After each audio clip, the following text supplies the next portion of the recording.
할렐루야.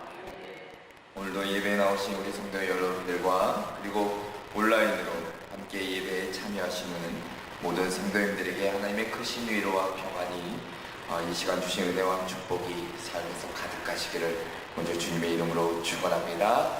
자, 오늘 말씀의 제목은 하나님 나라의 숨은 영웅들입니다. 자, 오늘 함께 본문을 좀 길지만 읽으셨는데 아마도 통독하시는 분이 아니시라면 오늘의 이 구절을 읽기는 쉽지 않으셨을 겁니다.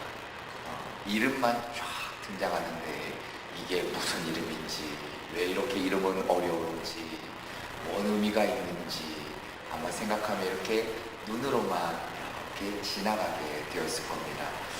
아마 오늘 우리가 이 잘 알려지지 않은 이름들을 한 번씩 다 이제 읽게 되었는데 아마도 이 사람들의 이름을 누군가가 기억해 준다는 것은 참 귀한 일일 것입니다. 오늘 하나님 나라의 숨은 영웅들이라는 제목으로 함께 좀 말씀을 나눌 텐데 더 나아가서 오늘 8.15 광복 기념주일입니다. 이 나라를 생각하며 함께 오늘 말씀을 통해 우리에게 주신 은혜가 무엇인지를 살펴보고자 합니다. 자, 이번 주에 돌아오는 8월 15일은 우리 민족에게 특별한 의미가 있는 날입니다. 바로 광복 80주년 기념일이기 때문입니다. 1945년 8월 15일 우리는 36년간의 일제강점기라는 긴 어둠 속에서 벗어나 빼앗겼던 나라를 되찾았습니다. 그래서 광복이라는 말씀에는 단순한 정치적인 독립을 넘어 빛을 회복하다라는 뜻이, 그 깊은 뜻이 담겨져 있습니다. 자, 그런데 그 빛이라는 것은 하루아침에 주어진 것이 아닙니다. 조국의 해방을 위해 목숨을 바친 독립운동가들의 희생이 있었고, 총칼과 앞에서도 굴하지 않았던 신앙인들의 믿음이 있었고, 그리고 이름도 남기지 못한 채 그 자리에서 끝까지 버텨낸 수많은 무명의 눈물이 모여 이루어진 역사라 할 것입니다. 우리는 그들의 이름을 다 기억하지 못하지만 그 희생이 오늘의 우리를 가능케 했다는 것은 변함없는 사실입니다. 성경에도 이와 같은 숨은 영웅들이 있습니다. 사무엘하 23장은 다윗의 마지막 말과 함께 그의 곁에서 하나님의 나라를 위해 헌신했던 용사들의 이름과 행적을 기록하고 있습니다. 단순한 전쟁 영웅 명단이 아닙니다. 하나님 나라를 세운 데 있어 무명의 헌신이 알아주진 않지만 그들의 희생과 섬김이 얼마나 귀한지를 보여주는 증거이기도 합니다. 고대 근동에서 전쟁이라는 것은 왕권과 국가의 운명을 결정짓는 중요한 사건입니다. 그렇게 전쟁터의 용사들은 단순한 힘, 어떤 무력이 아니라 한 나라의 정신, 그 기관을 지탱하는 존재들이었습니다. 자, 그런데 성경은 그들의 위대함을 힘과 권력과 명예를 이야기하는 것이 아니라 믿음과 충성 그리고 희생으로 정의합니다. 다윗 왕궁 역시 외적으로는 주변 강대국의 위협 속에 있었고 내적으로는 반역과 배신의 위험에 노출되어 있었습니다. 그 가운데 용사들은 왕과 하나님의 백성을 지키기 위해 목숨을 걸었습니다. 마치 우리 민족의 독립운동가들이 총칼 앞에서 민족의 정신과 신앙을 지켜냈던 것처럼 이 용사들도 하나님 나라의 정체성, 그들이 가진 나라, 그 땅, 그 민족을 지켜냈습니다. 오늘 우리는 자유함을 누리고 살아가고 있습니다. 그러나 그 자유는 결코 값없이 주어진 것이 아닐 것입니다. 우리가 마음껏 예배할 수 있는 자유, 신앙을 고백할 수 있는 자유는 수많은 믿음의 성배들이 흘린 피와 눈물 위에 세워진 것입니다. 세상은 그들의 이름을 잊을 수 있지만 하나님은 그들을 영원히 기억하신다는 사실입니다. 그러므로 광복 80주년을 맞은 오늘 우리는 한 시대를 바친 믿음의 용사들을 기억해야 합니다. 오늘 읽으신 이름들이 바로 그들입니다. 그리고 더 나아가 오늘 우리를 부르신 자리에서 믿음으로 싸우고 끝까지 충성하며 기꺼이 자신을 내어놓는 하나님 나라의 숨은 영웅들이 우리가 되어야 합니다.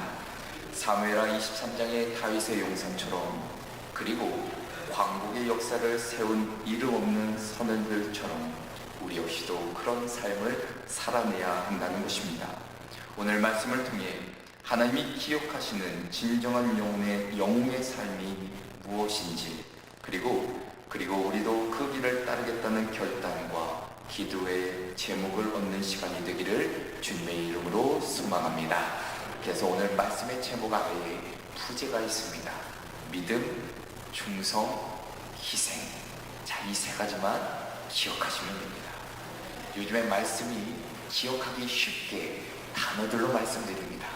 오늘 이 성전을 나가실 때 우리가 꼭 잊지 말아야 될 것, 믿음의 용사들이 그들이 어떻게 삶을 지켜냈고 어떻게 살아왔는지를 마음에 새기시는 저와 여러분 되시기를 주님의 이름으로 축원합니다. 첫째는 바로 믿음의 용사입니다.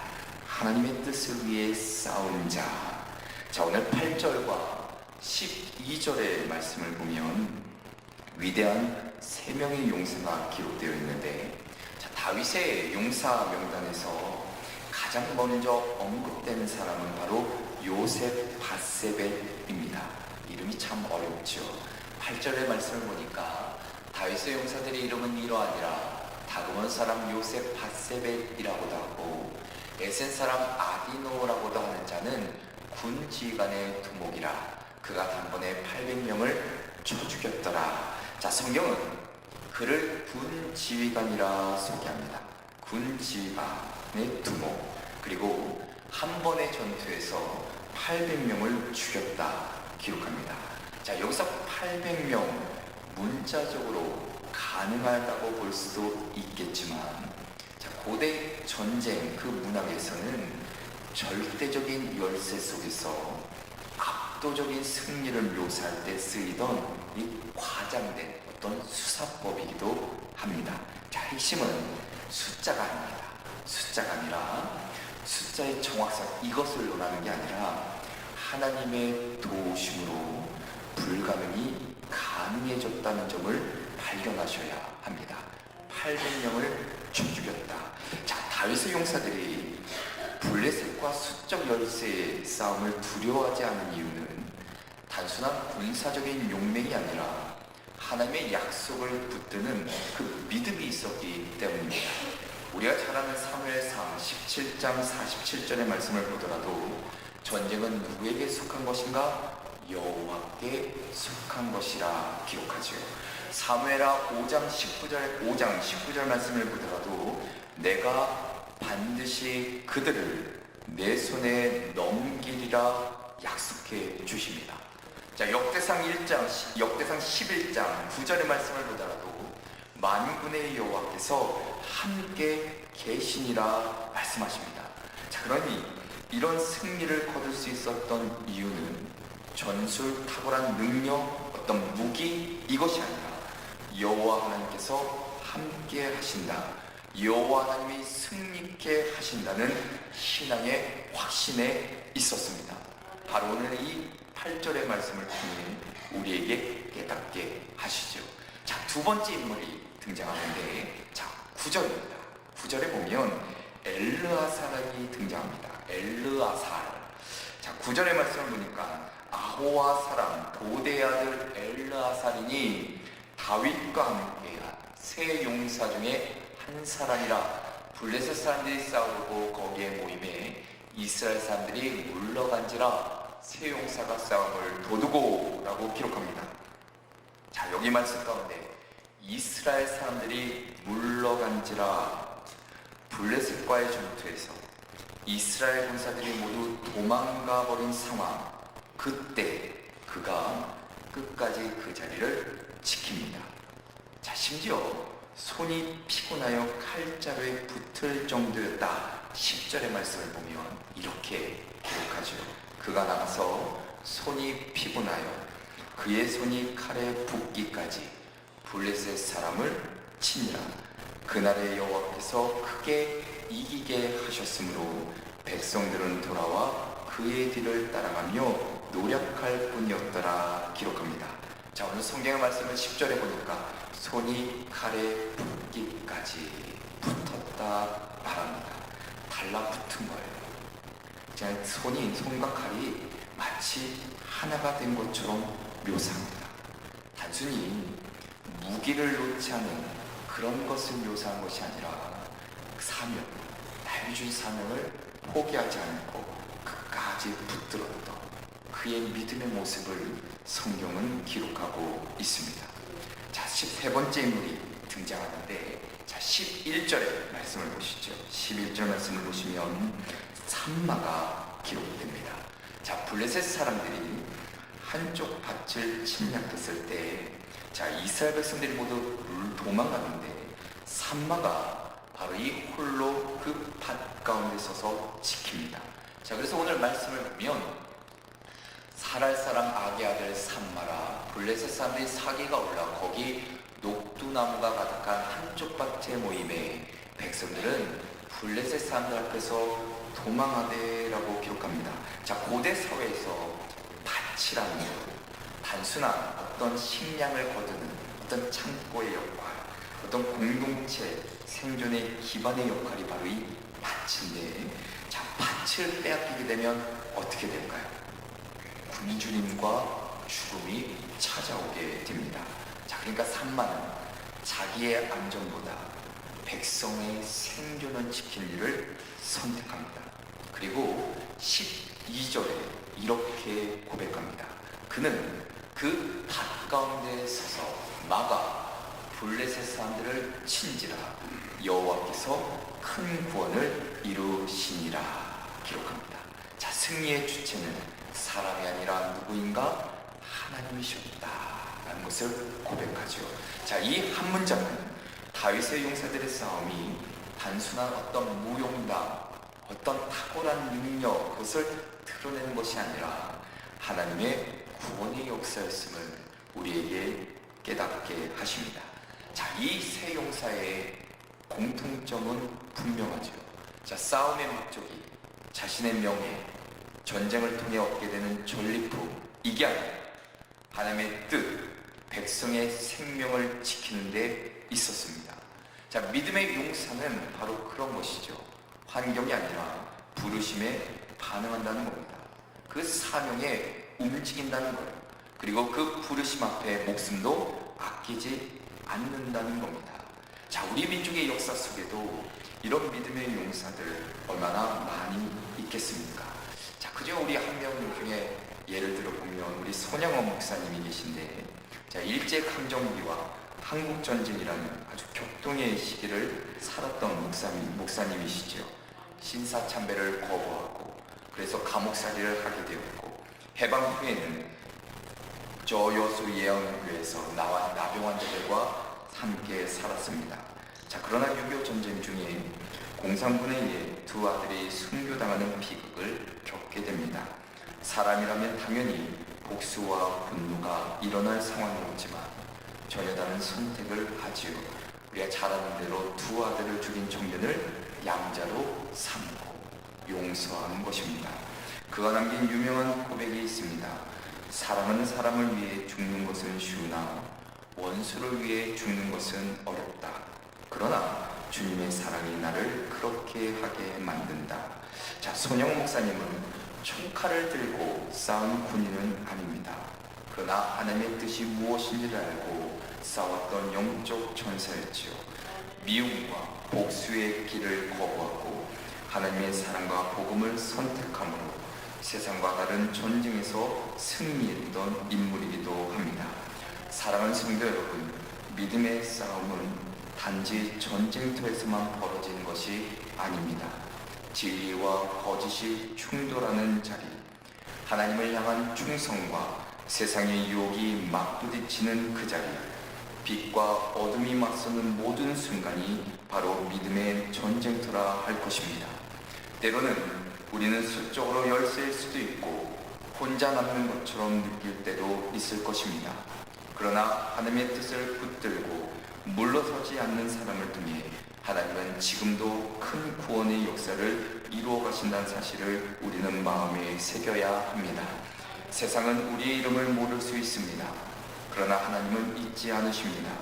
그리고 그 믿음의 헌신은 반드시 하나님의 나라 역사 속에 기록될 것입니다. 오늘 이 시대의 믿음의 용사로 부름을 받은 우리가 그 부르심에 순종하며 하나님의 뜻을 위해 담대히 싸우는 자로 서시기를 주님의 이름으로 축원합니다. 둘째로는 충성의 용사입니다. 위험 앞에 물러서지 않는 자입니다. 자, 13절부터 17절의 말씀을 보면 다윗 곁을 지킨 세 용사의 놀라운 충성과 헌신이 기록되어 있습니다. 자, 이 장면은 단순한 전투의 기록이 아니라 목숨을 걸고 왕을 향한 사랑, 그 신실함을 보여주는 한편의 드라마와 같습니다.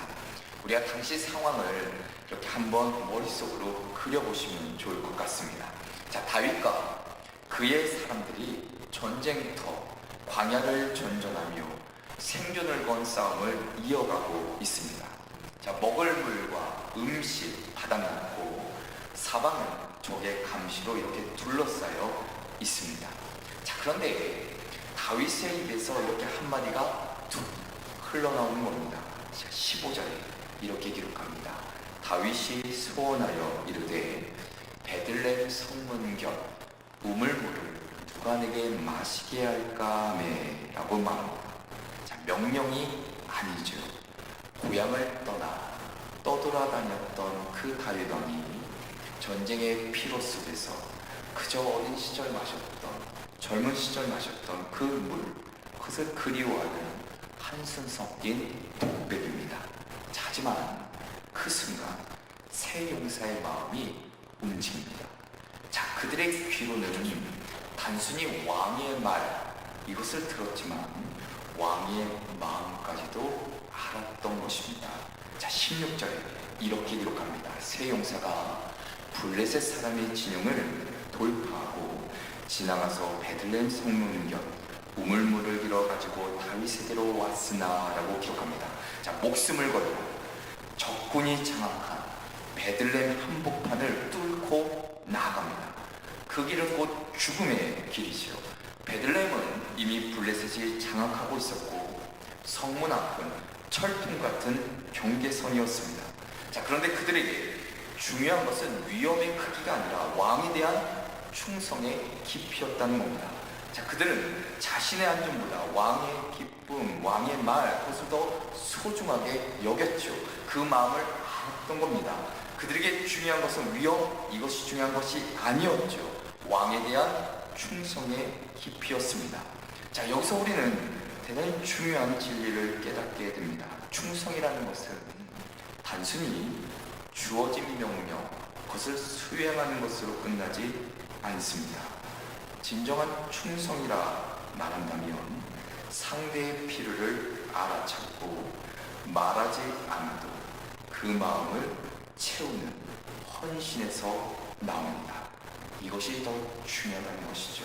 자, 우리가 하나님의 충성스러운 용사라 말한다면 하나님의 마음을 알고 하나님의 뜻을 깨닫고 하나님의 필요를 알아차고 하나님이 우리에게 먼저 말하지 않아도 하나님의 뜻하신 말을 이루기 위해 헌신하고 노력하며 살아내는 것, 이것이 충성스러운 용사겠죠. 자, 세 용사는 칼과 창으로만 싸운 것이 아닙니다. 그들의 싸움은 사랑이 있고 헌신이 있고 포기할 수 없는 충성심에 있었다는 겁니다. 자, 그런데 놀라운 반전이 하나 있습니다. 다윗은 그 귀한 물을 마시지를 않습니다. 오늘 16절 하반절에 이렇게 기록합니다. 다윗이 마시기를 기뻐하지 아니하고 그 물을 여호와께 부어드리며 라고 기록합니다. 우리가 왜 마시지 않았을까? 우리가 단번에 알 수 있죠. 그 물은 단순한 물이 아니라 세 용사가 목숨과 맞바꾼 충성의 증거였기 때문입니다. 다윗은 그 헌신이 자신을 향한 것에만 머물지 않고 하나님께 드려야 한다는 것을 알았습니다. 그래서 그 물을 부어드리며 이 충성은 내가 아닌 하나님께 바쳐진 것임을 선포하고 있습니다. 자, 우리 민족의 역사에도 이와 같은 충성의 용사들이 있습니다. 한국전쟁 당시 낙동강 전선에서 최후의 방어선을 사수한 이름 없는 장병들이 그랬습니다. 그들은 보급도 지원도 끊긴 채 총알 한 발, 포탄 한 발을 아꼈으며 끝까지 그 자리를 충성스럽게 지켰습니다. 그곳이 무너지면 민간인 수십만 명의 생명이 위험에 처한다는 것을 알았기 때문이죠. 그들의 싸움은 단순히 땅을 지키는 것이 아니라 가족과 민족의 미래를 지키는 싸움이었습니다. 오늘 우리가 누리는 자유와 평화는 바로 그 위험 앞에 물러서지 않는 충성 위에 세워진 것이라 할 수 있습니다. 게다가 빼앗긴 나라를 되찾기 위해 이름도 남기지 못한 수많은 독립운동가들이 우리 가운데 있습니다. 혹한 속에서, 감옥에서, 전장에서 죽음을 각오하며 싸운 사람들, 그들의 목표는 단순히 일본 제국을 무너뜨리는 것이 아니었습니다. 자유와 정의, 그리고 후손들의 미래라는 보이지 않는 가치를 위해 목숨을 내걸고 싸웠습니다. 성경은 충성된 자에게 주시는 하나님의 약속을 마태복음 25장 21절에 이렇게 말씀하십니다. 잘하였도다 착하고 충성된 종아, 내 주인의 즐거움에 참여할지어다 말씀하고 계십니다. 충성은 결코 헛되지 않습니다. 하나님은 위험 앞에서도 물러서지 않는 자를 기억하시고 그들의 삶을 친히 책임져 주십니다. 사랑하는 한양의 가족 여러분, 오늘날 우리에게도 이러한 충성이 필요합니다. 직장에서, 가정에서, 교회에서, 삶의 자리에서, 더 나아가선 사회 속에서 하나님이 맡기신 그 사명을 끝까지 감당하는 사람, 환경이 불리하다고, 상황이 힘들다고, 위험하다고 물러서는 것이 아니라 하나님의 뜻이라면 한 걸음 더 나아가는 사람, 하나님의 마음을 알아 남모르게 묵묵히 그 일을 감당하는 사람, 그 사람이 바로 하나님 나라의 역사를 세우는 주인공이라는 사실입니다. 위험 앞에 물러서지 않는 충성, 그것이 우리의 신앙을 빛나게 할 것이고 우리의 이름을 하나님의 책에 새기게 할 것입니다. 부디 우리 모두가 충성의 용사로 굳게 서서 하나님이 맡기신 그 사명을 끝까지 감당하시는 저와 여러분 되시기를 주님의 이름으로 축원합니다. 끝으로는 희생의 용사입니다. 자신을 내어주는 자입니다. 자, 광복절을 앞둔 우리가 반드시 기억해야 할 것은 단지 자유를 얻었다라는 사실만은 아닐 것입니다. 그 자유가 앞서 말씀드린 대로 결코 값없이 주어진 것이 아니라는 점입니다.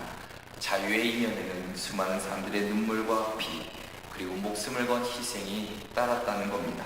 자, 오늘 본문 속 다윗의 용사들의 이야기도 이와 다르지 않습니다. 자, 그들은 단순히 전쟁의 승리자가 아니라 자신을 아낌없이 내어놓은 희생의 용사들이었다는 사실입니다.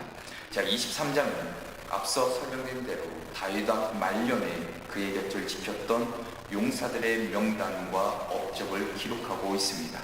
한 나라를 세우고 지켰던 그 사람들의 헌신의 역사이죠. 이스라엘이 외적으로는 블레셋과 아람 등 강대국들의 위협을 받고 있었고 내적으로는 정치적인 긴장과 반란의 위험이 도사리고 있었지만 그 가운데서도 용사들은 왕과 나라 그리고 하나님의 언약을 지키기 위해 생명을 바쳤다는 것입니다. 자, 오늘 18절에 아비새를 먼저 봅니다. 18절에 이렇게 기록하는데 스루야의 아들 유압의 아우 아비새이니 그는 세 사람의 우두머리라. 그가 그의 창을 들어 300명을 죽이고 세 사람 중에 이름을 얻었으니 라고 기록합니다. 자, 아비새를 표현하기를 세 사람의 우두머리라 부르며 창을 들어 300명을 죽인 영웅으로 기록합니다. 자, 단순한 숫자 이상의 의미가 있지요. 전장에서의 압도적인 용기와 희생을 상징합니다. 자, 아비새는 언제나 다윗 곁에서 가장 위험한 임무를 맡았던 자입니다. 그의 전투는 명예를 얻고자 함이 아니라 자신에게 주어진 사명을 위해 목숨까지 내어놓았던 것이죠. 자, 다음으로 누가 또 있냐면 분하야가 있습니다. 자, 20절의 말씀을 보면 이렇게 기록합니다. 또 갑스의 용사의 손자 여호야의 아들 분하야이니 그는 용맹성 일을 행한 자라. 일찍이 모압 아리의 아들 둘을 죽였고 또 눈이 올 때에 구덩이에 내려서 사자 한 마리를 쳐 죽였으며 21절에 보면 또 장대한 애굽 사람을 죽였는데 그의 손에 창이 있어도 그가 막대기를 가지고 내려가 그 애굽 사람의 손에서 창을 빼앗아 그 창으로 그를 죽였더라 기록합니다. 자, 그를 표현하기를 용맹스러운 일을 행한 자라고 소개됩니다. 자, 모압의 아리의 아들 둘을 죽였고 심지어 눈 오는 날 구덩이에 내려가 사자를 죽였고 큰 체구와 무기를 가진 거대한 애굽 사람을 맨손과 몽둥이로 제압했던 인물입니다. 위험과 불가능 속에서 주저하지 않는 자기 희생의 표본이죠. 자, 그는 나중에 솔로몬 왕의 호위대장이 되었지만 그 시작은 바로 오늘 이 말씀처럼 목숨을 건 희생에 있습니다. 자, 이어서 본문은 30명의 용사의 명단을 24절부터 39절까지 나열하고 있습니다. 앞서 우리가 함께 우스갯소리로 말씀드렸지만 이들의 이름이 우리에게 대단히 낯섭니다. 잘 읽어보지 않은 이름이지요. 그들의 업적은 아비세나 분하야처럼 화려하지 않을 수 있습니다. 자, 그런데 하나님은 그들의 이름을 성경에 남기셨습니다. 화려한 능력, 어떤 정보 없을지라도 누군가는 성벽을 지키고 누군가는 식량을 운반하고 누군가는 정보를 맡고 보급을 담당했겠죠. 그들의 역할은 전장의 한복판에서 칼을 휘두르는 것만큼 귀했습니다. 우리 민족의 광복용시도 마찬가지입니다. 우리는 안중근 의사, 유관순 열사, 많은 위대한 인물들을 기억합니다. 그러나 그들 뒤에는 이름이 기록되지 않은 수많은 평범한 용사들이 있었습니다. 만세운동에 참여한 학생들, 집집마다 독립자금을 모아 전달했던 장터의 상인들, 산속에서 의병들을 먹이고 재웠던 농부들, 그리고 일제의 감시를 피해 독립군의 소식을 전달했던 무명의 이들, 그들의 희생이 모여 마침내 광복이라는 결실을 이루었다는 사실입니다. 성경이 말하는 희생은 단순히 목숨을 잃는 것이 아닙니다. 자신을 내어주는 삶입니다. 오늘 우리의 희생은 총과 칼이 아니라 나의 시간과 재능과 물질과 마음을 하나님과 이웃을 위해 기꺼이 드리는 것이라 할 수 있습니다.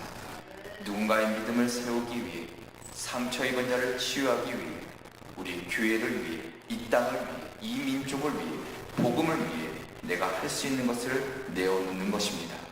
사랑하는 성도 여러분, 하나님은 희생을 결코 잊지 않으십니다. 다윗의 용사들의 이름이 성경에 새겨진 것처럼 우리의 작은 헌신도 하나님은 기억하시고 하나님 하늘의 책에 기록된다는 사실입니다. 이 땅의 광복이 무명의 피와 눈물 위에 세워졌다면 하나님 나라의 확장은 오늘의 우리의 희생 위에 세워질 것입니다. 그러므로 이 시대의 희생의 용사로 서야 합니다. 가정에서, 직장에서, 교회에서, 그리고 사회 한복판에서 주님의 뜻을 위해 자신을 기꺼이 내어놓는 자, 이름이 혹여나 내 이름이 알려지지 않는다 할지라도 누가 알아주지 않아도 괜찮습니다. 하나님이 아신다는 그 사실 하나면 충분하지 않을까요? 하나님이 기뻐하시는 것, 우리의 화려한 업적이나 눈에 띄는 성공이 아닐 것입니다. 오직 말씀처럼 충성과 그 희생의 마음, 하나님을 향한 진실한 헌신, 오늘 우리의 삶을 하나님께 드림으로 이 땅과 민족과 교회를 위해 자신을 내어주는 희생의 용사, 그리고 믿음의 용사, 충성의 용사로 살아내시기를 주님의 이름으로 축원합니다. 기도하겠습니다. 살아서 역사하시는 전능하신 하나님 아버지, 오늘 말씀을 통해 다윗의 용사들처럼 그리고 우리의 선열들처럼 희생과 충성으로 나라와 민족을 지킨 그 은혜를 마음 깊이 기억하며 새기게 하여 주시옵소서.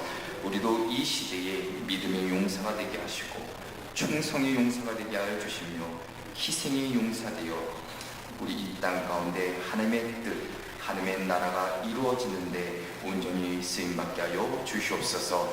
참으로 부족하고 연약하지만 하나님께서 붙잡아 주시사 우리에게 능력과 지혜를 더하여 주셔서 하나님 나라를 위해 담대히 내어드릴 줄 아는 믿음의 용사들이 되게 하여 주시옵소서. 도우실 줄 믿고 예수 그리스도의 이름으로 기도합니다. 아멘.